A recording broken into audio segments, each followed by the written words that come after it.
Uy! Hello guys, welcome to my channel. Ngayong araw ay mag-unboxing tayo. Dumating na pala yung order ko na na portable mini blender. Oh my God! Wow! Bali nakita ko kasi ito kasi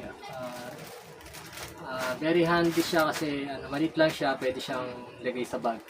Pag pupunta kayo sa sa ibang lugar o kaya magra-rides kayo, may dala kayo na na mini blender.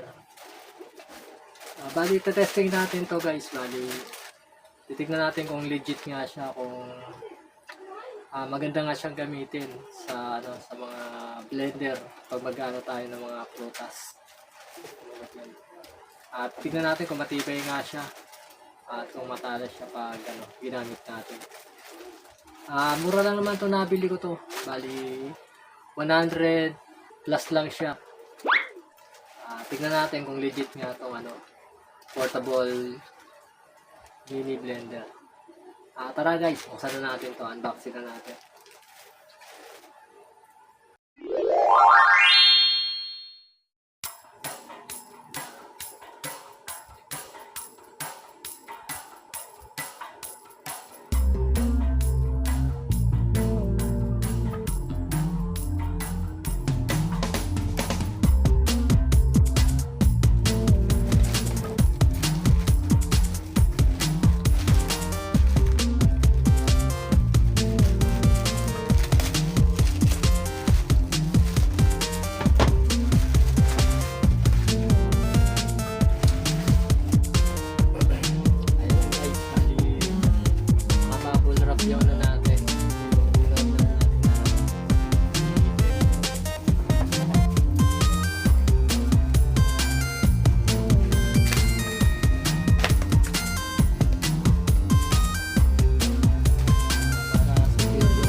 Maliit lang pala ito guys. Bali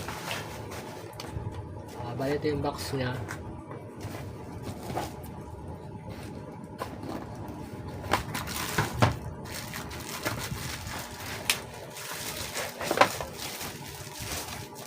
Bali ganito lang siya kalaki guys.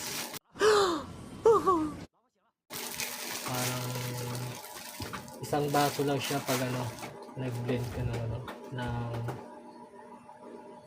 prutas, fruit sheet. Bali meron pa pala itong ibang colors. Bali ang in-order ko color white.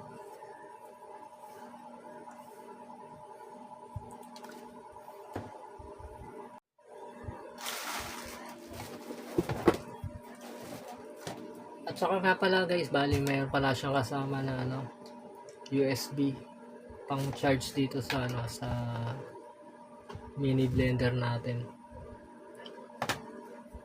Bali ang dami pala nito, ang capacity pala ng malalagay natin dito na fruit shake, 380 ml ang dami niya na may ilalagay dito. Tapos pag hugasan natin siya guys, bali natatanggal to natin sa ilalim, sa baba. Tapos bali ito yung blade niya. At yung niya sa ilalim niya, nandito nakalagay yung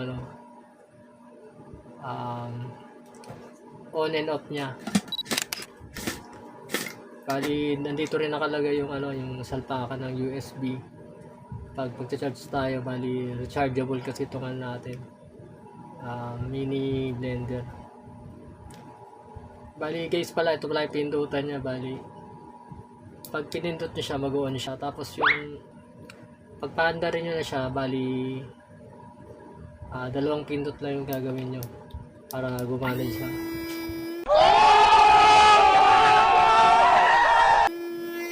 Para umandar yung yung blender niya. Para sa akin na all goods pa rin naman siya. Tingnan natin pag ano na testing na natin kung okay siya gamitin. Dito ko na pala tatapusin yung vlog ko ngayon. Bali, see you next vlogs. Pag tinesting na natin itong natin. Mini blender ko okay pa rin siya kung pag ginamit natin. So ayun guys, hanggang dito na lang. Bye bye. See you next vlog.